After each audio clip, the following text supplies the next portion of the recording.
Hello, everybody. Thank you. It's wonderful to be with you again today.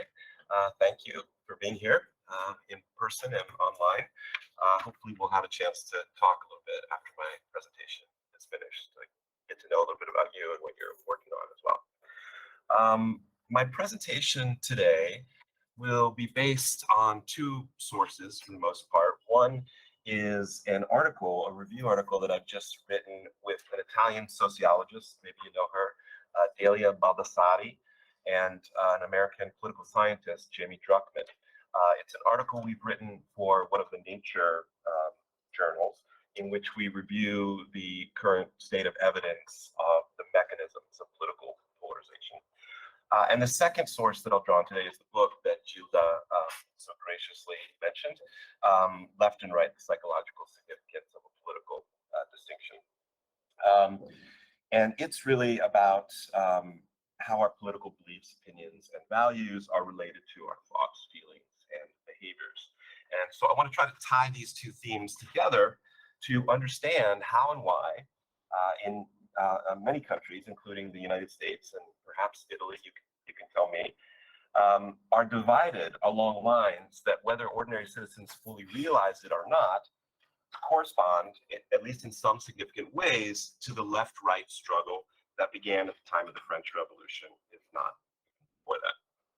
I want to suggest that this is because social and psychological forces, even more than political and philosophical forces, compel us to grapple with tensions between equality and hierarchy on one hand, and the desire to maintain tradition versus the desire for progress and social change on the other. Right, so the first thing to say about political polarization is that there's not one type of polarization, but three, at least three. The first one we can think of as ideological separation or distance between individuals and groups, either at the level of general belief systems and values or specific issues and concrete policy positions.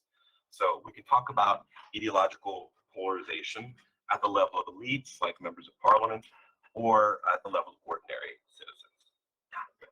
Some scholars have pointed out that ideological polarization in itself is not necessarily a bad thing, and that democracy actually requires some degree of differentiation in terms of beliefs, values, and policy opinions among parties and candidates in order for citizens in a democracy to have a real choice among alternative options. A second type of polarization is more group-based, and it's often referred to as partisan or ideological alignment. And so in a democratic system, political parties are usually based on social, demographic, and or cultural cleavages. And in pluralistic political systems, there are cross-cutting cleavages, such as those based on social class, religion, or region, that may provide unique opportunities for cooperation on at least some issues. However, over time, multiple lines of potential disagreement in society may become highly overlapping. And in these cases, they may come to be reduced to a single us versus them division that dominates political relations. And so when this happens, partisans are strongly aligned, and the opportunities for cross-group cooperation diminish. The third type of polarization is the one that social scientists are most worried about these days, affective polarization. And it occurs when members of different social groups or parties hold starkly positive attitudes or feelings about their own group, and or starkly negative attitudes or feelings about the other group. And so here the focus is not necessarily on issues or ideology, but rather on affective or emotional evaluations of the groups themselves. And so in principle, one could hold quite leftist views without necessarily hating rightists and vice versa. But when affective polarization is high, difference and disagreement quickly turn into dislike and derogation. All right, so one problem is that these three types of polarization can reinforce and exacerbate one another. So ideological polarization and partisan alignment can fuel affective polarization and vice versa. And so over time, these three types of polarization, especially in combination, can lead citizens to interpret politics purely in terms of us versus them. And we know from decades of research in social psychology that once categorical boundaries are drawn between us and them, a whole host of destructive processes may kick in, including stereotyping, prejudice, in-group favoritism, out-group derogation, and even dehumanization, treating other people as less than fully human. All these things threaten democratic norms of tolerance, civility, cooperation, and compromise.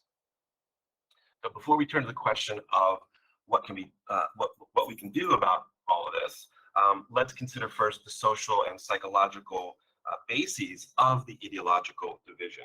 So the myriad ways in which leftists and rightists actually do differ from one another.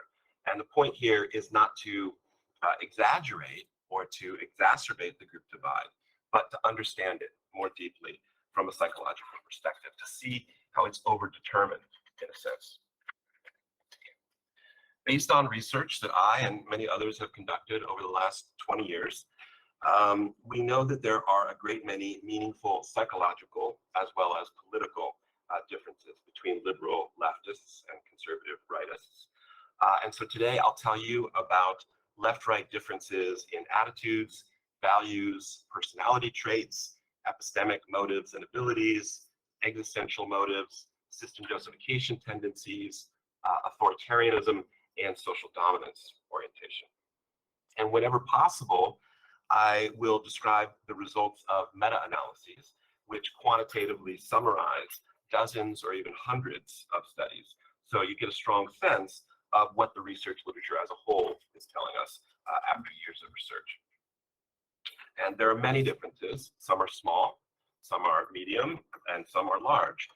And they add up, and therefore, I believe, make it harder for people on the left and the right to understand each other and to work together on the serious problems that are facing the world at large. Okay. The ideological dimension that interests me the most is the left-right distinction. And I see it as a broader and more cross-nationally applicable distinction than the liberal-conservative distinction, which is more commonly used in the United States. So, and I think John Vittorio and I have slightly different takes on this, but I think of the liberal-conservative dimension in the US as a truncated version of the broader left-right dimension. It's one that basically excludes socialism, communism, and anarchism on the left, on the far left, and fascism on the far right, because for the most part, these extreme ideologies have not attracted much popular support in US history. But the terms left and right are, like East and West, relative concepts. Which means to me they're especially useful for making comparisons within a given society, but they're not as useful for making universal judgments. So it's possible, for instance, that a center-right voter in Europe is to the left of a liberal voter in the US, at least on some issues, like nationalized healthcare, for instance. But when we conduct cross-national studies, we find that left-right differences in Europe do parallel liberal-conservative differences in the US to a considerable degree. Typically, we measure ideology in terms of self-placement on a continuous measure of left-right or liberal-conservative identification. And we find that this ideological self-placement predicts a great many things, including specific issue or policy positions that the experts at least can locate on a left-right scale, left-right dimension. Occasionally, we see differences between social and economic dimensions of ideology, but usually we don't. And composite variables that measure general orientations seem to perform the best in our research. By measuring ideology as a continuous variable, we're able to detect meaningful variability within the left and within the right. So even though I may talk about leftists and rightists as groups, I'm really describing gradations of the population. And the results that I'm going to describe are for the most part correlational. They're not intended as absolute statements about categories of people. They're probabilistic conclusions about linear trends involving political and psychological variables. On my view, centrists or moderates are people who are capable of warming to ideas of the left or the right, depending upon their psychological needs and their social circumstances at any particular point in time. But their overall psychological makeup tends to put them in the middle of the distribution. Since at least the 1950s, the public opinion literature in the US and elsewhere has shown that people who identify themselves as liberal versus conservative differ very consistently in terms of two general attitudes, from which many more specific policy positions are derived. So regardless of the platform used to measure public opinion in surveys, online, face-to-face interviews, questionnaires, etc., we see that there are strong correlations between political orientation and attitudes toward tradition and equality. As people become more and more conservative, they value tradition more and equality less. Or conversely, as people become more and more liberal, they value tradition less and equality more. And I think what I'm saying here is perfectly consistent with Norberto Bobbio's superb analysis of ideological dynamics in Italy, as expressed in his wonderful little book, Destra e Sinistra, which influenced me a lot. Great book. These differences show up even when you measure attitudes implicitly or indirectly, such as by using the implicit association test, or IAT, which is a computer-based reaction time measure that gauges automatic evaluations in milliseconds. So conservatives are faster than liberals to respond favorably to words associated with order and conformity compared to words associated with chaos and rebellion. Liberals respond more favorably to words associated with flexibility, progress, and feminism, whereas conservatives respond more favorably to their semantic opposites, such as stability, tradition, and traditional values. So even on an implicit or automatic level, we see left-right ideological differences in attitudes toward equality and tradition and concepts that are related to those two. Okay. As John Vittorio and Michela Vecchioni, among others, have shown, clear and consistent ideological differences also emerge at the level of personal values, which are often conceptualized following Shalom Schwartz in terms of a circumplex model, such that certain values are represented as closer to other values and further away from other values, psychologically speaking.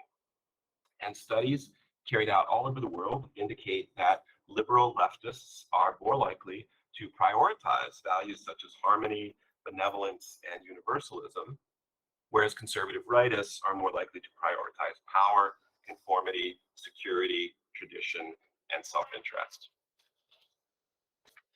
To see how these value differences play out in public discourse, my colleagues and I used quantitative text analytic methods and structural topic modeling to identify areas of left-right ideological convergence and divergence about what constitutes a good or a bad society.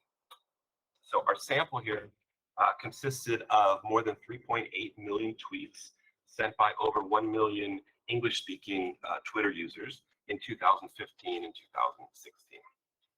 We found that some topics were mentioned more by liberals, whereas other topics were mentioned more by conservatives, and some topics were brought up by both groups equally.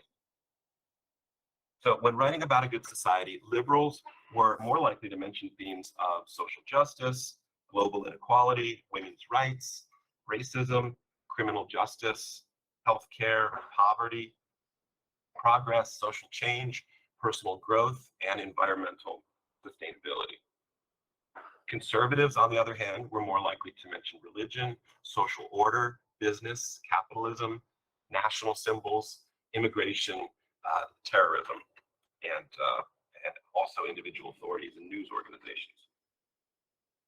But importantly, there were also several areas of convergence. So liberals, moderates, and conservatives were equally likely to prioritize economic prosperity, family, community, and the pursuit of health, happiness, and freedom. So the problem with polarization, of course, is that the differences take on much more significance than the similarities. But the fact is that important similarities at the level of values and conceptions of the good society do exist, or at least they did in 2016 when we performed this analysis. There are similarities and differences between leftists and rightists at the level of broad personality traits. You might know this already because of John Vittorio and Michela, again, major contributors to this area. But the most popular scientific taxonomy is the Big Five framework. And what we find, again, these are meta-analytic summaries of hundreds of studies at this point. We find that leftists and rightists do not differ consistently across countries on two of the Big Five dimensions, namely extroversion and emotional stability. But there are some differences. And the biggest one has to do with openness to new experiences. So hundreds of studies now conducted all over the world when meta-analyzed confirm that liberal leftists score significantly higher on openness and various facets of openness, such as curiosity, creativity, fantasy, sensation seeking, and the tendency to value novelty and diversity for its own sake. This connection between openness and liberalism seems to be mediated by cultural exposure. So people who are higher in openness read more books, articles, and newspapers. They have more hobbies and interests. They shop a wider range of products and brands. They watch a greater number and variety of movies, TV shows, concerts, and plays. And over time, the quantity and variety of forms of cultural exposure are positively associated with liberalism. Conservatives score consistently higher on the personality trait of conscientiousness. This effect is robust in meta-analyses, and it's been observed again in many different countries, although the effect size is not as large as that for openness. This ideological gap is especially pronounced on certain facets of conscientiousness, such as needs for order, discipline, achievement, and rule following. And finally, there's a split decision when it comes to the personality trait of agreeableness, because liberals score higher on compassion and empathy, whereas conservatives score higher on politeness and courtesy. At this point, we don't know exactly how personality traits, which are partially heritable in a genetic sense, and specific attitudes and values, which are acquired in a social context, all come together. That is, we don't know precisely what causes what in the course of individual human development, although childhood temperament obviously precedes the acquisition of political knowledge. We only know, I think, that over time, there are certain elective affinities, to use Max Weber's metaphor, which he borrowed from the novel of Goethe, that bring people and ideas together. So left-right ideological orientations, as I see it, reflect a mutual attraction or a magnetic bond between psychological needs, motives, and characteristics on one hand, and political beliefs, opinions, and values on the other. Okay. This doesn't mean that the bonds last forever. Circumstances can change, both psychological needs and ideological preferences, and how they fit together in the life of an individual. In any case, it's become clear that epistemic motives and abilities are somehow drawn into this mix, and that differences in thinking styles and processes of belief formation and updating help to explain why it's becoming increasingly difficult for leftists and rightists to arrive at a shared sense of reality. There are a lot of differences, and I don't want to belabor them, so I'll move through them fairly quickly. But rightists tend to be less tolerant of ambiguity and uncertainty than leftists, as we and many others, including Antonio Carombola, found nearly 20 years ago. These differences show up on self-report or questionnaire methods, as well as on behavioral measures that are considered more objective. And there are now dozens of studies showing that conservatives score higher than liberals on personal needs for order, structure, and cognitive closure, and on content-free, that is, apolitical measures of dogmatism, consistent with the pattern for intolerance and ambiguity. Leftists score higher on subjective measures of the need for cognition, or sometimes referred to as enjoyment of thinking, and both subjective and objective measures of cognitive complexity and cognitive reflection, deliberative decision-making. Leftists also tend to score higher on certain objective measures of cognitive abilities, such as fluid intelligence and verbal reasoning. So do these differences in cognitive styles, epistemic motives, and abilities help to explain why, at least in the US and probably also in Italy, scientists, journalists, academics are disproportionately left-leaning, and why the right-leaning public is often suspicious of these groups? I think so. I think it's relevant. There are also left-right ideological differences on what we might refer to as existential motives. So dozens of studies have found that compared to liberal leftists, conservative rightists are more sensitive to and vigilant about potential threats to safety and security. Conservatives are more likely to see the world as a dangerous place and to be concerned about crime, violence, and terrorism. Left-right differences have been observed on measures of internal or psychological threats, such as certain forms of anxiety, although after 2+ years of COVID, I would say everyone is still pretty anxious these days. But ideological differences are especially pronounced when it comes to external threat sensitivity, that is, threats to social or economic order or stability, especially when potential threats are posed by outgroups, such as foreign actors or immigrants. All of the left-right differences I've mentioned so far are readily observable in the spontaneous use of language.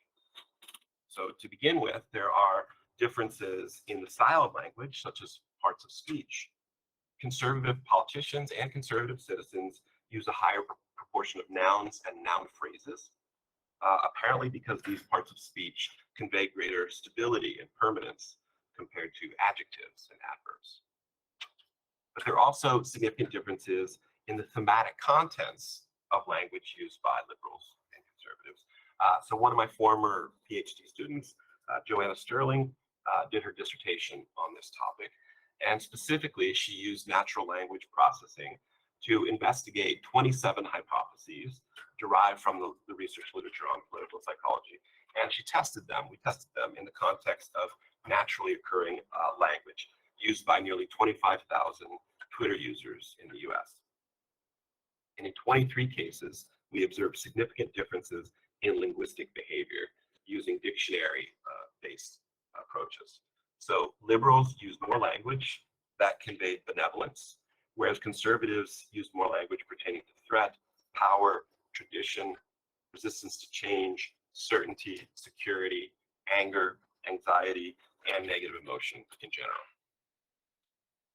Some, but not all of these differences were also observed in the language of Democrats and Republicans in the US House of Congress, which we analyzed in a separate study, focusing on similarities and differences across communication platforms, Twitter, Facebook, and speeches they gave on the floor of Congress. And we found that liberal members of Congress used more language pertaining to affiliation, benevolence, emotion, and pro-social concerns. And when they gave speeches on the floor of Congress, liberals used more language pertaining to universalism, stimulation, and hedonism, which are aspects of openness. Conservative legislators, on the other hand, used more language pertaining to religion, power, threat, inhibition, and risk, and on the floor of Congress, tradition and resistance to change. So like many other political psychologists, I have sometimes been accused of pathologizing conservatives, but I honestly don't think that's what I'm doing at all.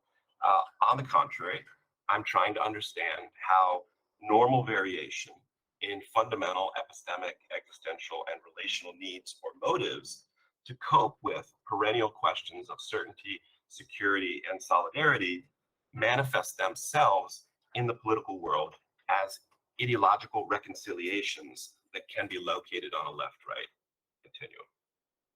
And in fact, I find myself agreeing with the late British philosopher, Gerald Cohen, who pointed out that there is something important and valuable about the so-called conservative impulse to preserve certain legacies and traditions simply because they exist. A kind of natural bias in favor of existing value as opposed to what might be. Cohen noted that although he was a leftist, he often felt that things aren't what they used to be. And I feel that way all the time, actually. To some degree, I think we're all resistant to change. So, for example, I could do without pretty much every single a software update that is forced upon me by my computer. The problem Cohen saw, however, is that the understandable, even maybe admirable reverence for tradition can easily slip into more dangerous forms of ideological calcification that intentionally or unintentionally preserve existing forms of injustice and stifle opportunities for progress and social change. So Cohen was quick to say that he could never be a conservative about matters of social justice because, he said, conservatives like me want to conserve that which has intrinsic value, and injustice lacks intrinsic value and has indeed intrinsic disvalue. So the challenge, I think, for all of us, whether left, right, or center, is to distinguish clearly between elements of the status quo that possess intrinsic value and those that do not, and to work to conserve the former without perpetuating the latter. And of course, this is more easily said than done, especially when there is such a profound lack of consensus in society about which traditions, institutions, and arrangements are worth preserving and which are not. One way to think about the normal psychological impulse to preserve the status quo is in terms of what my collaborators and I have been calling system justification, which we define again as the motivated tendency to defend, bolster, and justify aspects of the status quo, whether consciously or non-consciously. It's the disposition to regard the way things are as the way they should be, to see procedures and outcomes in society as basically fair, legitimate, and desirable.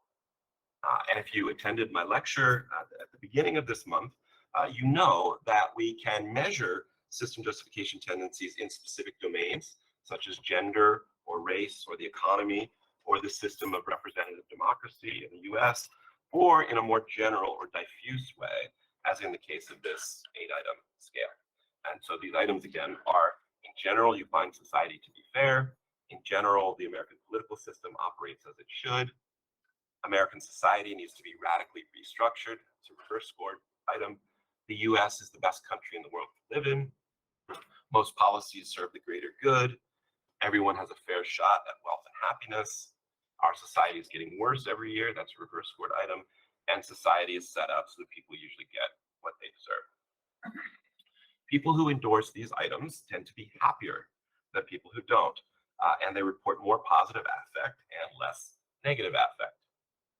And I think that in part, this is because social injustice, which includes unjustified forms of inequality, is psychologically painful. It's distressing to see it and to experience it. It's better for the individual, at least hedonically, to see the existing social systems on which we all depend as basically good and fair and just. In the US, high system justifiers tend to be older, wealthier, male, highly educated, religious, and to score higher on measures of national identification and social, economic, and political conservatism, measured in terms of issues and identities. We also find that people who justify the status quo in one domain tend to do so in other domains. So general or diffuse system justification is positively correlated with economic and gender-specific system justification. And finally, system justification in the US is also correlated with right-wing authoritarianism and social dominance orientation. So what are these? Well, many of you probably know that in psychology, the study of the authoritarian personality began with a 1,000-page book that was published in 1950 by Theodor Adorno and several psychologists, research psychologists from Berkeley. It's a book that was very influential, but also much maligned on both methodological and ideological grounds. But if at any point it had become completely archaic and obsolete, it seems to me that President Donald Trump made it great again. And in one of the chapters in my left-right book, I suggest that Donald Trump exemplified rather vividly all 9 of the original characteristics of the authoritarian syndrome identified by Adorno and colleagues 70 years ago, including aggression against those who deviate from the established norm, including immigrants, environmentalists, and protesters, a preoccupation with toughness and power, exaggerated sexual concerns, a tendency to project undesirable traits onto others, and destructiveness and cynicism about human nature. It was as if Donald Trump was doing authoritarianism by the book. And I think that this does have something to do with why he was and remains such an intensely divisive and polarizing figure in American politics. But his style resonated with many people. 75 million people voted for him the second time around. Even if some of those people voted for him despite his personality rather than because of it. But public opinion surveys in both 2016 and 2020 demonstrated rather convincingly that Donald Trump's supporters differed from other voters in terms of their penchant for authoritarianism. During the 2016 primary campaign, my colleagues and I sought to determine which specific facets of authoritarianism and a related construct, social dominance orientation, which is defined as a preference for group-based hierarchy, were associated with support for Trump. And as in all previous elections going back to 1960, we observed that Republican voters in general scored higher than Democratic voters on right-wing authoritarianism, as well as social dominance orientation. But respondents who supported Trump in the Republican primary campaign in 2016, we found not only scored higher on authoritarianism compared to other voters in general, they scored higher than supporters of other Republican candidates on one facet of authoritarianism in particular, and that was the facet of authoritarian aggression. That is, Trump supporters were more likely, even than other Republicans, to endorse statements such as, "What our country needs, instead of more civil rights, is a good stiff dose of law and order. And what our country really needs is a strong, determined president who will crush the evil and set us in our right way again." Likewise, we observed in 4 separate samples that Trump supporters scored higher than other Republicans on one of the 2 facets of the social dominance orientation scale, namely the facet of group-based dominance. So Trump supporters were especially likely to agree that some groups of people are simply inferior to other groups, and that some groups of people must be kept in their place. The dominant political cliche of our era is that tribalism has infected our politics. But it's easy, I think, to forget that some citizens are in fact more tribal than others. And all of this can contribute to asymmetric forms of polarization, whereby one group becomes more affectively polarized than the other, with both groups then reacting to one another under increasingly hostile circumstances. In the book, I argue that liberal leftists face a conundrum that conservative rightists don't. The chapter is based on an article that that my wife, Portia Huniepi, who's a psychoanalyst, and I wrote for Democracy, the journal, not the institution, about why Trump drives liberals absolutely crazy, even more than other Republicans have over the years. On one hand, liberals are committed to a philosophy of understanding and empathizing with people they disagree with and resisting blanket condemnations of opposing views. The liberal call for diversity, and by extension, pluralism, is a call to treat different values equally, to avoid elevating one over others in terms of status and respect. On the other hand, their moral code also obliges liberals to criticize and reject the tenets of authoritarian aggression and group-based dominance that often accompany illiberal views. So when Donald Trump, for instance, says that some neo-Nazis are very fine people, liberals cannot in good conscience tolerate these values or treat them as equally valid or moral and still be good liberals. This sets liberals up for a conflict that, for psychological as well as political or philosophical reasons, they're especially ill-equipped to resolve. The conflict between tolerance and the tolerance of intolerance. If a dilemma like this is inevitable and unresolvable, the individual can only commit to one side at the expense of the other.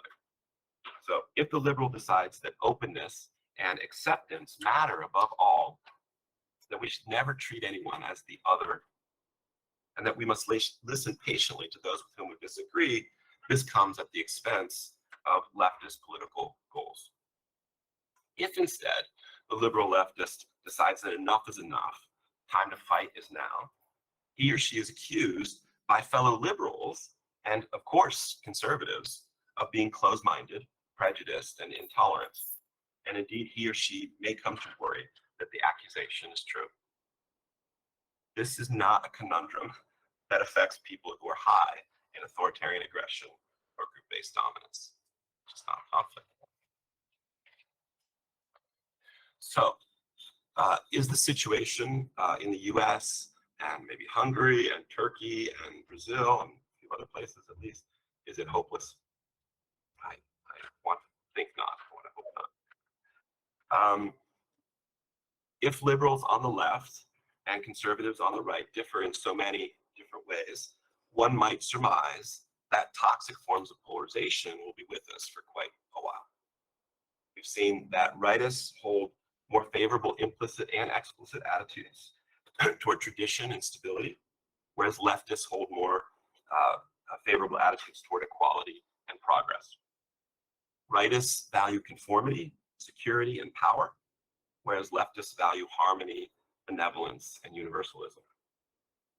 Rightists are conscientious and often polite, whereas leftists are open and compassionate. Rightists want certainty, order, and closure, whereas leftists are driven by curiosity, rumination, and deliberation. Rightists are vigilant about potential threats to our society, especially from the outside, whereas leftists want to open the doors. Rightists are more committed to the institutions and arrangements that are already in existence, whereas leftists want to change the status quo. Rightists are often more aggressive and tribalistic, as we saw in the US on January 6th, 2021, for instance, whereas leftists struggle to meet their own standards of tolerance and seek to lower group boundaries despite their growing frustration and moral outrage. I haven't even mentioned the handful of studies that have found genetic and physiological differences between leftists and rightists, including differences in brain structure and function. But those are described in my book as well. So what do we do? Stanford University, in partnership with other organizations, has launched what they call the Strengthening Democracy Challenge, in which they are incentivizing teams of social scientists to compete in a tournament to see who can devise the best, most empirically successful intervention to reduce affective polarization and to strengthen ordinary citizens' commitment to democratic principles of tolerance, pluralism, and adherence to the rule of law. They started with over 250 submissions and are now focused on 25 finalists. And I'm pleased to say that my team, which also includes two researchers from Duke University, Erin Kay and Daniela Goya Toqueto, are still in the competition in the final 25. One of the interesting things about this competition is that all of the interventions will be evaluated on the basis of the same dependent variables or outcome variables. Because of the concern that affective polarization may threaten the stability of American democracy, the organizers have emphasized two outcome variables in particular. The first is this one. It's partisan animosity, and it's measured with these four items here. Republican respondents receive one version of the questionnaire, and Democratic respondents receive a different version, so that people are always asked about animosity toward the outgroup or the other party. So, for example, Democrats are asked to indicate on a scale from 0 to 100 how much they agree or disagree with the idea that Democrats should reduce the number of polling stations in Republican areas, whether Democratic governors should ignore unfavorable court rulings by Republican-appointed judges, whether Democrats should prosecute journalists who accuse Democratic politicians of misconduct without revealing their sources, and whether Democrats should refuse to accept the results of elections they lose. So the second outcome variable is support for partisan violence.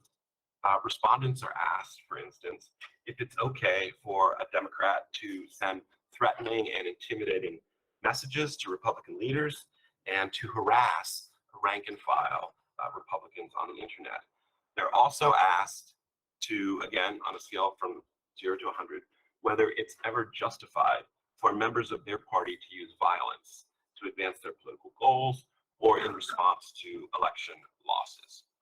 Okay, so first, let me show you what we observed in the control condition without any intervention at all, so needed to establish a baseline. These are the results of two identical surveys that we carried out, one in September of 2021 and the other in January of 2022. This was not a panel study. The respondents at time 1 and time 2 are different people. And another caveat is that these samples are not nationally representative.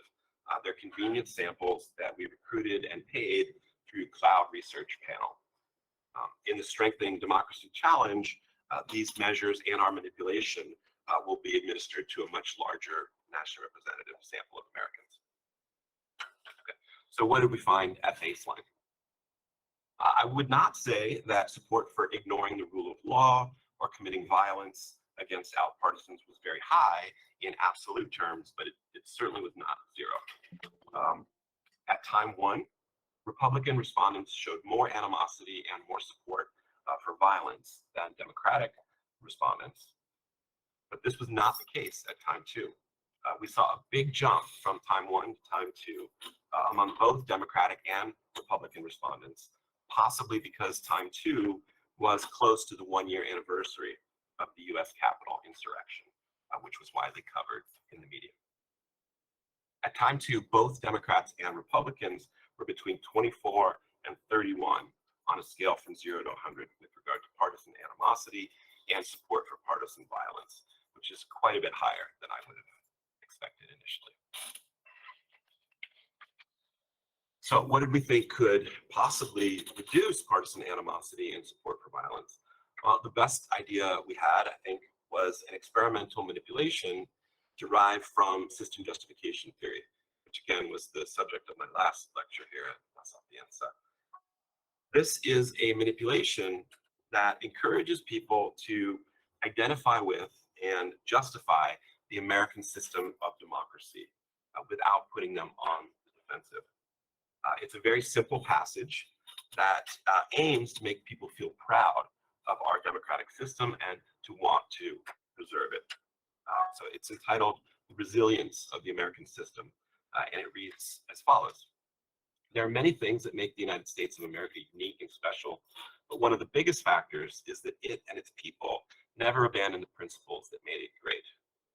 In many countries, many times throughout history, when a crisis happens, be it an economic recession or a pandemic or natural disaster, people turn on each other and lose faith in the system. Americans have proven robust to this. Through thick and thin, the core of what makes America thrive seems to persist. People might cast doubt or engage in lively debates here and there, but generally across time, stay faithful to the principles of democracy and civility and respect. This can be challenging at times, especially with the media and social echo chambers, but time and time again, Americans have proven they stick to what makes them special: faith in the system and trust in each other. In both experiments, we found that this democratic system justification message successfully reduced partisan animosity and violence. So here are the results first from the first experiment conducted last September. I'm showing you the means from the baseline or control condition again, alongside the means from the experimental condition in which respondents read the passage that I just showed you, broken down separately for Democratic and Republican respondents, as well as the total sample, which also includes independents. So overall, for the sample as a whole, reading the democratic system justification message did indeed produce an overall drop in partisan animosity and support for partisan violence. And the effects were much stronger even in the second experiment, where we had a larger sample and higher baseline levels of animosity and violence. Here, the democratic system justification message successfully lowered partisan animosity and support for violence among Democrats, among Republicans, and among the sample as a whole. And the drops were sizable. Partisan animosity dropped from around 30 to 10 for Democrats and from 30 to 16 for Republicans. And support for violence dropped from the 20s to around 5. So we'll have to see, obviously, whether the results of our intervention hold up in a larger nationally representative sample. But so far, these two preliminary experiments seem to warrant some cautious optimism. What is an experiment in social science? I think, above all, it's a demonstration of something that is possible. And if it is possible, by changing our discourse to encourage Americans to keep the faith in our democratic system, as flawed as it is, and to inspire pride and dedication to its resilience through thick and thin, then at least we might be able to turn down the volume on toxic polarization and begin to work together on the urgent problems facing the whole world. But of course, accomplishing this in the real world would require genuine political leadership from the left, right, and center, and a renewal of the shared commitment to democratic norms and principles. So far, we have that. Okay, so I'll conclude, and then we can open it up for some discussion. I'd love to hear what is on your minds. For decades, many prominent political scientists doubted that ideology is a meaningful force in people's lives. The kind of evidence that I brought together in my book and at least touched on in this presentation is, I think, at odds with that very skeptical position. We find that ideology is part of ordinary citizens' public and private lives, in good times and in bad. It's connected to the ways we live, eat, drink, travel, educate ourselves, participate in cultural activities, and how we spend our free time and cope with personal challenges and collective crises, including the COVID pandemic. People do have clear preferences and predilections that have a psychological basis and that may be understood fruitfully in left-right terms. A psychological approach to the study of ideology complements historical, philosophical, and sociological analyses of left and right as reflecting cultural developments and intellectual movements. Every ideological outcome, on my view, arises from an interaction between top-down processes of socialization, including media exposure to elite communication and discourse, and bottom-up processes of psychological need fulfillment on the part of message recipients. A psychological approach also builds on and goes beyond the work of political scientists who have long stressed logical coherence, temporal stability, and political sophistication as defining characteristics of ideology. I put quite a bit more conceptual space between ideology and political sophistication because ideology can easily lead people astray, epistemically speaking. It's not merely a benign organizing device, as some have suggested.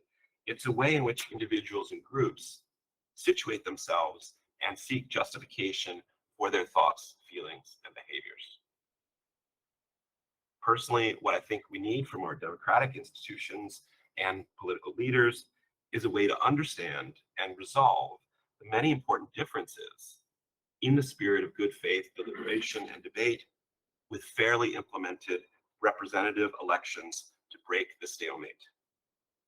Unfortunately, we've seen far too many bad faith actors in the ideological arena, but all over the world, I think we need to find ways of doing democracy better, taking into account both our similarities and our differences. Thank you.